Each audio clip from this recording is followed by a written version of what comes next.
मन मंदिरा गजर भक्तीचा.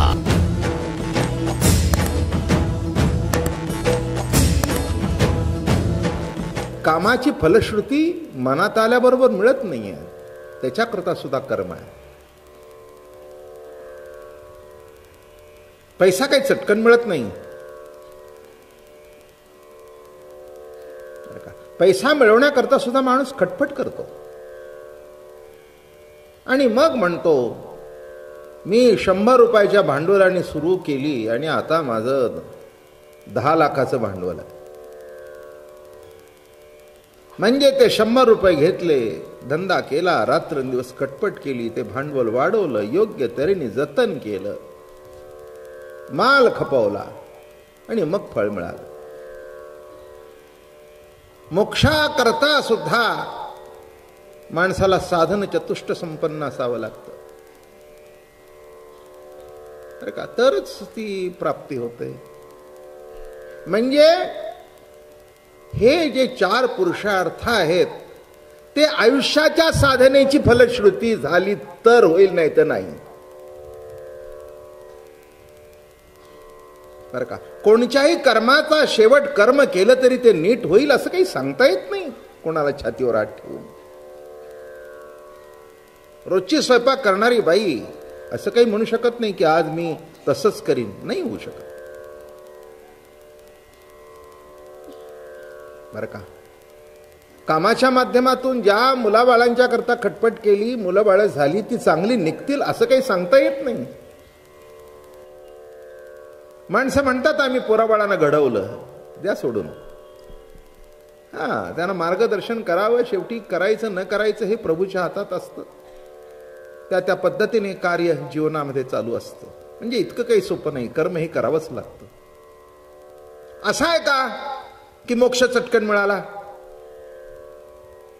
इतकं काही सोपं नाही आहे, नाही का. मोक्ष हे परमप्रयोजन आहे, नुसतं प्रयोजन नाही तर परमप्रयोजन आहे. म्हणजे त्याचा अर्थ असा आहे की जवळजवळ प्रत्येक माणसाला परमार्थ जेव्हा करतो तेव्हा त्याच्या मनामध्ये एक असतं की आपण मुक्त व्हावं, म्हणून परमप्रयोजन आहे. काय सांगतो नीट लक्ष देऊन ऐका. हे 4ही पुरुषार्थ साधण्याकरता खटपट करावी लागते. पण हे प्रभू तुझी कथा अशी आहे की ती कानाने ऐकल्याबरोबर जीव बद्ध आहे, तो मुक्त होऊन त्याच्या पलीकडे जातो. काय म्हटलं मी, कुठे आलो आपण? तुझ्या कथेचं सामर्थ्य असं आहे, ऐसे निमाते विश्व कथित कथिते नितोषे कथु विसरत मग तया विसरा माझी विरत जीवे अंगे. ऐसे निमाते विश्व कथित कथिते नितोषे कथु विसरत. जेव्हा माझी कथा चालते, ती कथा नुसती श्रवण केली की माणसाचा उद्धार होतो. कशावरून? तर परीक्षितीचा झाला त्याच्यावरून. आणि म्हणून या कथेला, या श्रवण भक्तीला अत्यंत महत्व आहे, बरं का. जे कर्म फलद्रूप होणार नाही, जी मुक्ती सहज साध्य होणार नाही, ते नामानी आणि हरिकथेनी त्वरित देवाची द्वारी उभा क्षणभरी तेणे मुक्तिचारी साधियेल्या. तेणे मुक्तिचारी साधियेल्या, तेणे मुक्तिचारी साधियेल्या. लक्षात घ्या काय म्हटलं की पुरुषार्थचाच अर्थ असा आहे की पुरुषाचा हातून तेवढं कार्य घडल्याशिवाय तो पुरुषार्थ प्राप्त होत नाही, ते कर्माचा शेवट होत नाही. तसं नाही आहे हरिकथेचं. श्रवणाच्या मीसे बैसावे येवोनी आणि साम्राज्य भुवनी सुखे नांदा. साम्राज्य भुवनी सुखे नांदा, श्रवणाच्या मीसे बैसावे येमोनी. लक्षात ठेवा. म्हणून हरिकथा ऐकाविषयी वाटणं हे सुद्धा जन्मजन्मांतराची पुण्याई लागते. नारद जगभर फिरत बसले हरिकथा गुणगान गात. हरि गुण गावत नाचुंगी, हरीचे गुणगान गात. आणि म्हणून बाकीच्या सगळ्या गोष्टीला अधिकार लागतो, पण अनाधिकारी जीव सुद्धा या कथेमध्ये त्वरित उद्धार पावतो. अरे का कर्म करणं काही सोपं आहे का? अर्थ प्राप्ती ही तरी काही सोपी आहे का? नाही का? कोणतीही गोष्ट सोपी नाही आहे. कष्ट करावे लागतात आणि तेव्हा त्याचं फळ पदरात पडतं. हा साधा नियम आहे, साधा नियम आहे. आणि इथे कष्ट काय तर श्रवणाच्या मिसे बैसावे येऊनी आणि साम्राज्य भोनी सुखे नांदा.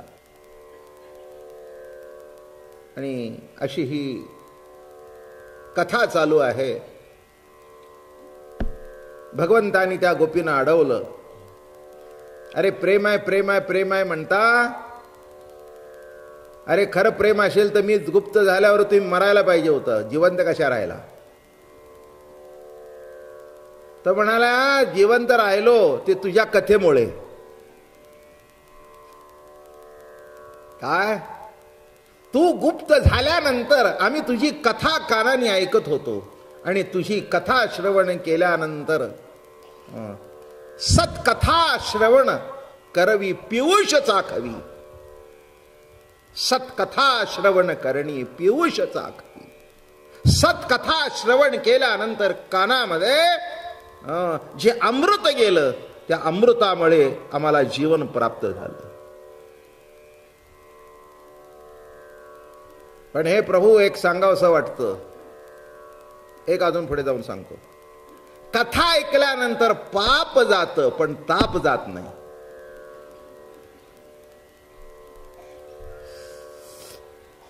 गोपी गीत सांगतोय ना तुम्हाला मी, की तू गुप्त झाल्यानंतर आम्ही तुझी कथा ऐकली. कथेचं सामर्थ्य एवढं आहे की कथा ऐकल्यानंतर पाप धुवून गेलं. नामसंकीर्तन साधन पै सोपे आणि जळतील पापे जन्मांतरीची. न लगती सायास जावे मनांतरा सुखे तो घरा नारायण. पापताप दैन्य जाय उठा उठी झालिया भेटी हरिदासांची. ऐसे बळ नाही आणि कांची अंगी तपतीर्थ जगी दानव्रत. सत्य पाप गेलं पण तुझ्या सगुण दर्शनाची जी ओढ लागून मनामध्ये ताप निर्माण झाला त्याचा काय? कृष्णा हे कसं लक्षात आलं नाही? हे तुझ्या सगुण दर्शनाशिवाय तो ताप जाणारच नाही. लक्षात घ्या. म्हणून हे घडतंय हे फारच चांगलं आहे. सर्व पुरुषार्थापेक्षा हरिकथा ही श्रेष्ठ आहे याच्याबद्दल दुमत असण्याचं काही कारण. पण लक्षात ठेवा की प्रेमाचं स्वरूप अलौकिक आहे. प्रेम हाच प्रभू आहे बरं का. काही माणसं दुसऱ्यावर प्रेम करतात, काही माणसं दुसऱ्याकडून करून घेतात, काही माणसं कोणावरच प्रेम करत नाही. म्हणजे जगावर तर सोडून द्या, त्यांचं स्वतःवर सुद्धा प्रेम नसतं. अशी विचित्र माणसं असतात बरं का या जगात. नाही असं काही म्हणू नका. हो, वृक्ष जीवन, वृक्ष जीवन. आणि इथे गोपिका सांगतायत अरे तुझ्या करता सगळ्यांना सोडलं, केवढं पाप घडलं. ते पाप गेलं धुवून तुझी कथा ऐकून, पण ताप गेला नाही. मोठी गंमत आहे नाही का? त्या गोपी किती सुंदर बोलतात बघा. हो, तुझ्या करता देहाचा जो पती होता बरं का, त्याला सोडलं. ज्याच्याशी लग्न झालं होतं त्याला सोडलं. आणि कदाचित ते पाप तू आहेस म्हणतोय तेव्हा लागला असेल, पण तुझी कथा श्रवण केल्यानंतर ते पाप धुवून गेलं, पण ताप काही संपला नाही.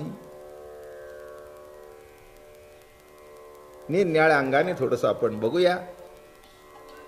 आणि काल मी म्हटलं की 19 श्लोक आहेत गोपीगीताचे. तेव्हा 19 गोपीने निरनिळ्या पद्धतीने त्याच्यावर आरोप केले, कुणी कौतुक केलं, असे ते गोपीगीताचे श्लोक आहेत. मी तुम्हाला म्हटलं की त्या गोपींच्या मध्ये आपले ज्ञानोबा तुकोबा होते. आणि म्हणून काल एक विरहिणी म्हणून दाखवली तुम्हाला. ज्याची आवडी संसार त्यजिला, तेने का बोला धरी लागे माये. सगळ्या कृष्णा करताच आहेत. काही वादातीत प्रश्न आहे. कृष्ण वेधली विरहिणी बोले, कृष्ण वेधली विरहिणी बोले,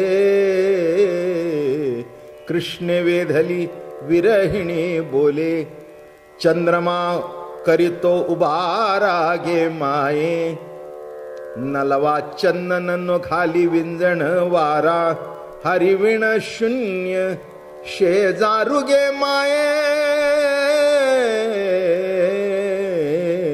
माझे जीवीचे तुम्ही काहो नेणा, माझे जीवीचे तुम्ही काहो नेणा. कृष्ण वेधली विरहिणी बोले. हो, वेद कुणाचा लागला? कृष्णाचा वेद लागला, सगुण दर्शनाचा वेद लागला. ज्ञान झालं की तो सर्वज्ञ आहे, सर्व ठिकाणी आहे, नित्य आहे, अखंड आहे, अविनाशी आहे. हे ज्ञान झालं. पुढे काय नाही का? पुरुषांना भाकरी करता येत नसली तरी भाकरीचं ज्ञान आहे, नाही का? हो, ज्वारी घेतली जाते, ती दळली जाते, त्याच्यामध्ये पाणी घातलं जातं, मळलं जातं आणि त्याची भाकरी होते. एवढं ज्ञान आहे, करता येत नसेल. आणि मुख्य ज्ञान आम्हाला आहे ना की भाकरीने पोट भरतं.